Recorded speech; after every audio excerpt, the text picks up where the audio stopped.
Assalamu alaikum wa rahmatullah wa barakatuh. Dans cette première décade, nous sommes aujourd'hui au 4 Ramadan. Et pour ce 4 Ramadan, j'ai choisi de vous entretenir sur la confiance en Allah. Dans la surah At-Talaq, verset 3, Allah nous dit: et quiconque place sa confiance en Allah, il lui suffit. Chers frères et sœurs, l'anse la plus solide, c'est bien Allah subhanahu wa ta'ala. Chers frères et sœurs, la confiance à Allah ici nous ramène à le tawhid. La ilaha illallah. Il n'a de Dieu que Dieu. Il n'a de Dieu que Dieu. Chers frères et sœurs, vous traversez des moments troubles. Chers frères et sœurs, vous n'avez pas obtenu ce que vous demandez.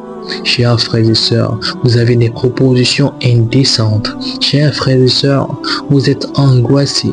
Chers frères et sœurs, vous n'arrivez pas à avoir des enfants. Chers frères et sœurs, vous n'avez pas pour l'instant un travail. Chers frères et sœurs, vous aspirez à un bonheur immense. Chers frères et sœurs, rappelez-vous que le miséricordieux capable, absolument et infiniment capable, est celui en qui vous devez placer l'essentiel de votre, sinon la totalité de votre confiance. Ne dépendre que de lui, ne vivre que par ses décrets, ne vivre que par des situations dans lesquelles il a choisi de vous mettre, dans les épreuves dans lesquelles il a choisi de vous faire passer. Mais cela n'exclut en rien que vous devez placer en lui votre confiance. Chers frères et sœurs, le miséricordieux par essence et par excellence est un Dieu jaloux, est un Dieu en qui quiconque ne place pas sa confiance subira son courroux. Chers frères et sœurs, je ne sais pas vos difficultés.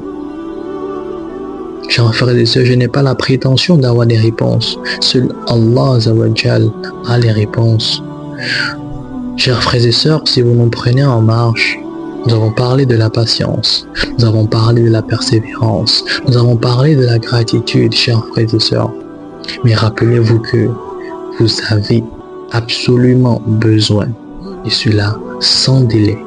Sans délai, vous avez absolument besoin de placer votre confiance en Allah pour tout ce qui vous arrive.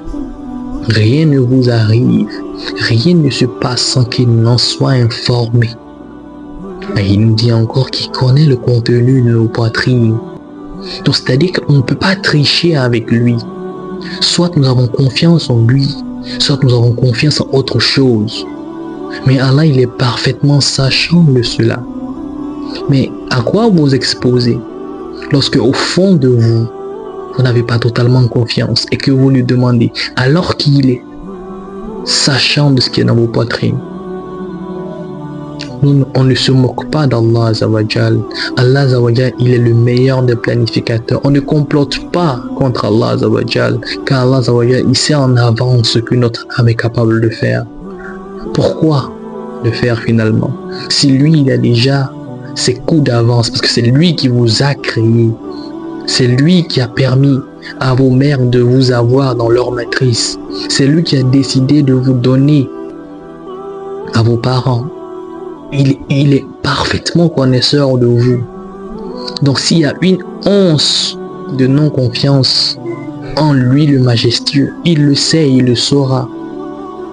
Qu'avez-vous à perdre?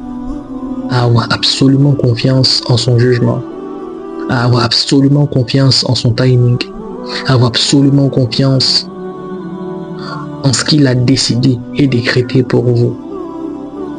Comme je l'ai dit, l'absolue confiance en Allah n'exclut pas les efforts, car aussi nous avons parlé de la persévérance. La persévérance vient également dans les efforts répétés. Nous avons parlé en même temps de la patience. Ce sont des thèmes qui se rejoignent parfaitement. Méditez-y. أقول قولي هذا والسلام على سيدنا ونبينا محمد صلى الله عليه وسلم. سبحانك اللهم وبحمدك نشهد أن لا إله إلا أنت أستغفرك وأتوب إليك وآخر دعوانا أن الحمد لله رب العالمين.